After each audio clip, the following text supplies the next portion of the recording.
kalau kita kan biasanya hari rayanya Idul Fitri. Mungkin kalau di Hong Kong atau saya di Taiwan kan biasanya hari raya Cina. Itu pekerja juga harus diberi hak untuk istirahat. Yang keempat itu istirahat tahunan. Cuti tahunan biasanya ya. Sekurang-kurangnya 12 hari kerja. Untuk saya mau tanya untuk teman-teman yang ada di sana ya. Untuk cuti tahunan itu biasanya diberikan setiap tahun apa setelah finish kontrak ya Mbak ya? Kalau di Hong Kong itu kan ada istirahat tahunan juga, atau biasanya disebut cuti tahunan. Setelah finish, biasanya berapa lama? 2 bulan ya? 2 tahun sekali. Berarti kalau hitungannya 12 hari, berarti 24 hari. Sebulan ya? 14 hari.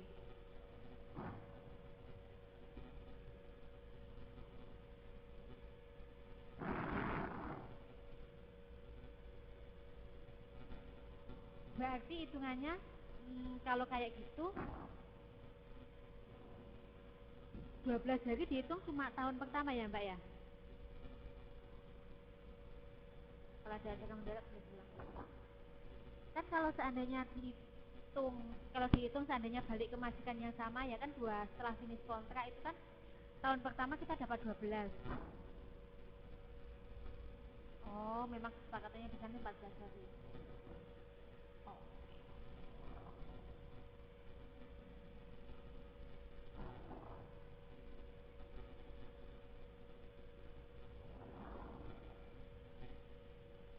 Kalau setahun 7 hari.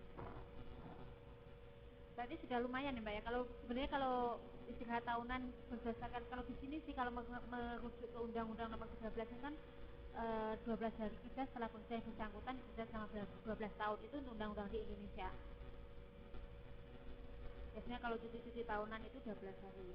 Tapi kalau di Hong Kong mungkin 7 hari setelah setahun. Soalnya kalau di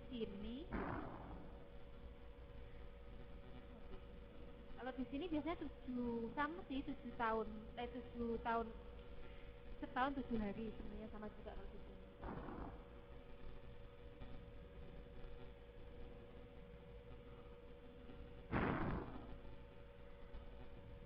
Selain masalah waktu istirahat, sebenarnya undang-undang kita juga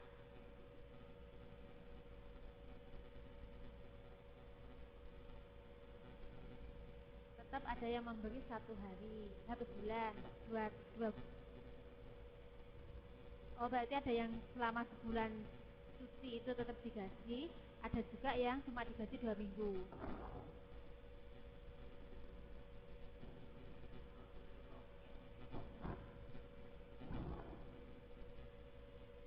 Dipotong 2 minggu, maksudnya itu kalau kayaknya sih 2 minggu digaji dan 2 minggu nggak digaji, maksudnya Mbak Santi.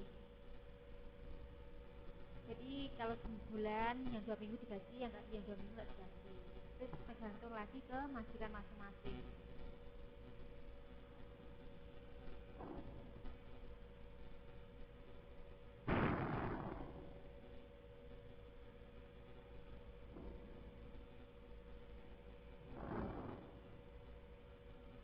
Oke, kemudian ini kan ada juga sebenarnya ada waktu istirahat tertentu bagi pekerja wanita.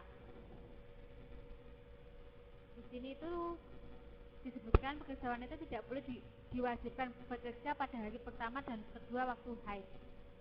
Ini untuk Mbak Janti sudah jelas ya masalah yang di 2 tahun 1 bulan tadi kan? 2 tahun dapat cuti 1 bulan. Oke, kalau sudah saya lanjut yang ke istirahat tertentu bagi pekerja wanita.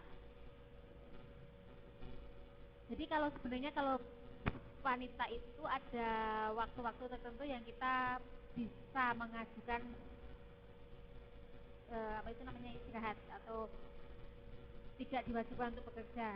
Kalau berdasarkan Undang-Undang Nomor 13 Ayat 1 itu yang diperbarui dengan Undang-Undang Ketenagakerjaan Nomor 13 tahun 2003 bahwa pekerja perempuan yang dalam masa haid merasakan sakit dan memberitahukan kepada pengusaha tidak diwajibkan bekerja pada hari pertama dan kedua pada waktu haid.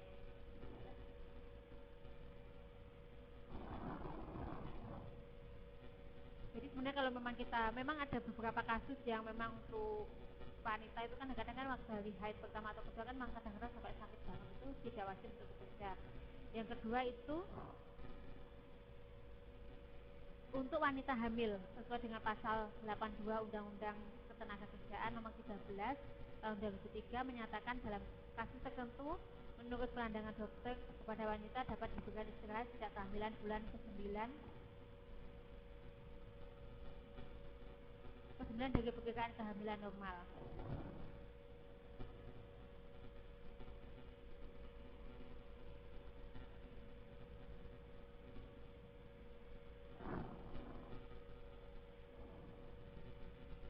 Oh ini Mbak Janti menulis kalau sesuai hukum ketenagakerjaan yang berlaku di Hong Kong itu 2 tahun pertama dapat libur 14 hari, dan kalau di majikan yang sama tambah kontrak, pada kontrak kedua liburnya bertambah bukan lagi 14 hari.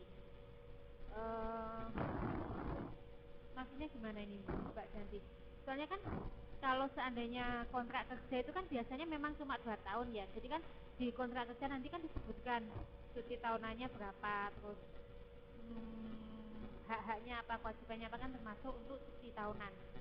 Apakah itu biasanya kan kontrak itu ditandatangani per 2 tahun, maksudnya kan isinya akan sama. Ini untuk yang kontrak pada tahun kedua ini gimana? Maksudnya apakah di perjanjiannya itu dia, maksudnya dalam perjanjian itu cuti tahunnya bertambah atau gimana?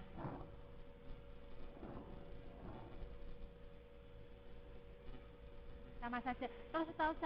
Kalau setahu saya sih, kalau kontrak kerja finish kontrak itu akan sama. Jadi setiap, benar kata Mbak Ana Latifah benar. Jadi kalau seandainya 2 tahun, oh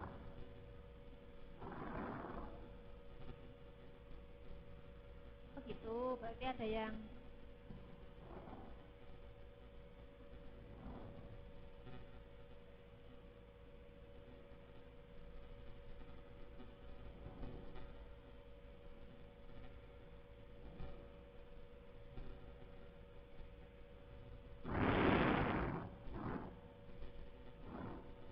sebenarnya kalau di Hong Kong itu kontrak kerjanya berapa tahun ya Mbak ya? Kalau di Taiwan kan 3 tahun, kalau di Hong Kong berapa tahun ya Mbak ya?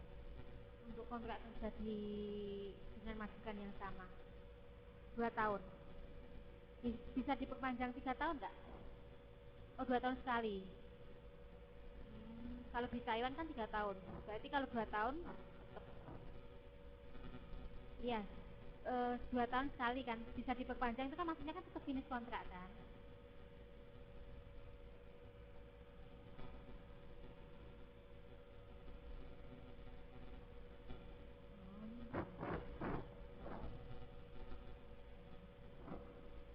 Jadi itu kembali ke majikan masing-masing ya Mbak Janti ya. Berarti kan kalau aturannya kan memang kalau kontrak 2 tahun itu tahunannya 4 4 12 hari ya.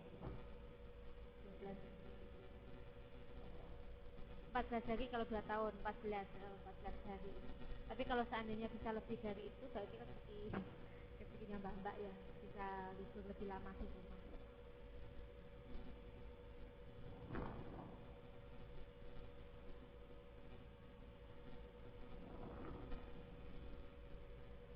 Kemudian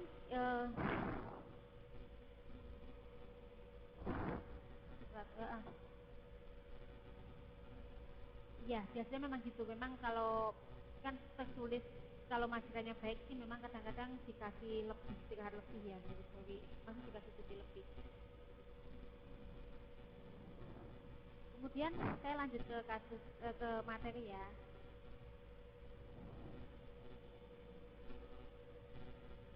Sebenarnya kalau kita istirahat ada alasan tertentu itu juga diperbolehkan.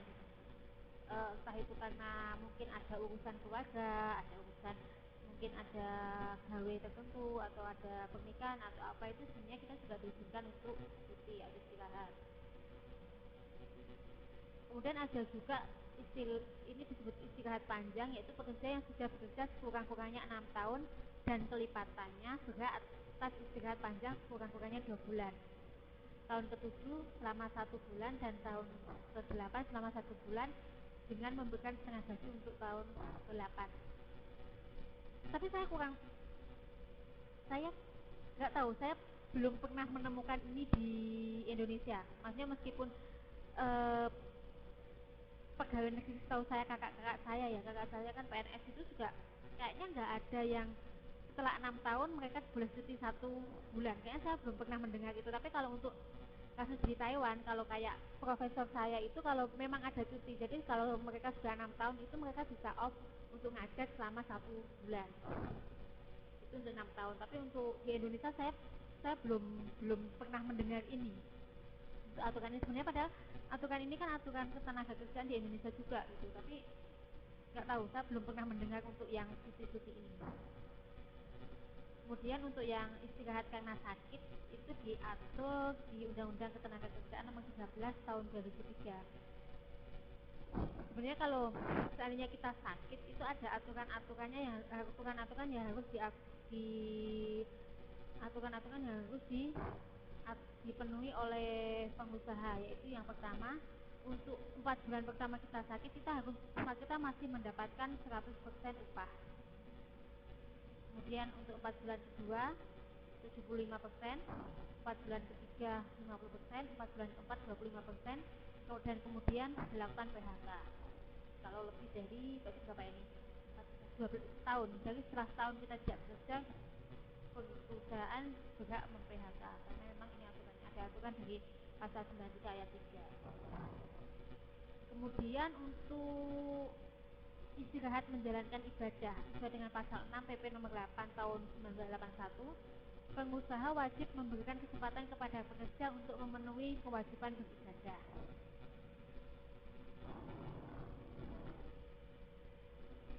Kemudian pasal 93 ayat 2 huruf E Undang-Undang Ketenagakerjaan Nomor 13 Tahun 2003, pengusaha wajib memberikan hak istirahat kepada pekerja untuk menjalankan perintah agamanya. Berarti intinya sama. Kalau kembali ya, kita bandingkan, mungkin kalau hal ini tuh nggak ada masalah saat kita berada di Indonesia, karena memang kita satu agama. Biasanya kan kita memang, apalagi bangsa Indonesia kan memang negara beragama ya, yang memang harus menjunjung tinggi ketuhanan yang Maha Esa. Tapi kan sangat berbeda dengan teman-teman yang mungkin bekerja di Hong Kong. Mungkin kalau di Hong Kong sudah bisa Mbak ya, maksudnya kalau saat Idul Fitri minta izin ke majikan bisa ya, maksudnya bisa untuk dapat izin untuk sholat id gitu, bisa. Mungkin ini agak sedikit berbeda seperti yang saya ceritakan kemarin itu. Kalau di Taiwan itu teman-teman BMI kita aja itu masih sangat luas untuk mendapatkan hak beribadah, meskipun kadang-kadang kita, iya sama. Di sini juga kantor dagang, karena di Taiwan kan kita belum punya KJRI, belum punya kantor, kita belum punya perwakilan resmi sebenarnya, karena Indonesia belum mengakui kemerdekaan Taiwan. Jadi yang di sini itu cuma kantor dagang, jadi di bawah Departemen Perdagangan. Itu kita juga sudah ngasih surat, mereka juga sudah ngasih surat izin gitu, tapi tetap aja kayaknya majikan nggak begitu mengambil respon untuk adanya libur itu. Jadi kalau memang pemerintah dan majikan sudah memberi hak untuk menjalankan ibadah dengan baik, itu sudah sangat baik sekali. Kemudian untuk yang ini, untuk ketentuan kerja lembur diatur dalam Undang-Undang Ketenagakerjaan Nomor 13 Tahun 2003 yang menyebutkan upah lembur wajib dibayar, tapi upah lembur tidak berlaku bagi sektor usaha dan pekerja tertentu. Berarti di situ disebutkan ada beberapa sektor yang memang tidak berlaku untuk upah lembur. Salah satunya kalau ke teman-teman semua kan masih ada upah lembur ya.